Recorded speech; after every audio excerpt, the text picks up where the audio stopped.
అది నీ రాజు. ఆ రాజు 3 దినములైన తరువాత మరణాన్ని జయించి తిరిగి లేచాడు. హల్లెలూయా. మరణాన్ని జయించి తిరిగి లేచినటువంటి రాజు ఇప్పుడు నీకు రక్షణను ప్రకటిస్తున్నాడు.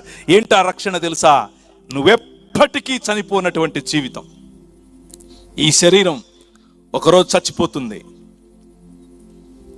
ఈ భూమిలో పాతి పెట్టబడుతుంది, లేక కాల్చివేయబడుతుంది, లేక గద్దలకు, కాకులకు, కుక్కలకు వేయబడుతుంది.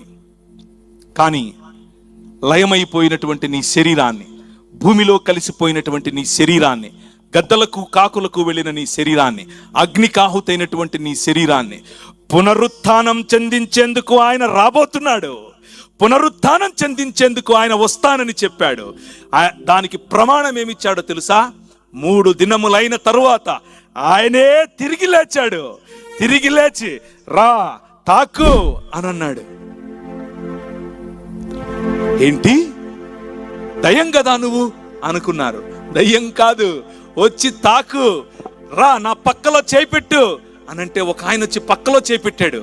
రా, నువ్వు కొట్టిన మేకులు 3 మేకులు అంటున్నావు, నువ్వు కొట్టిన మేకులు తాకి చూడు అనంటే హత్యాస్ము కహకిర్యాస్ము అన్నాడు. దాని అర్థం నా దేవా, నా ప్రభువా అన్నాడు. That is the expression.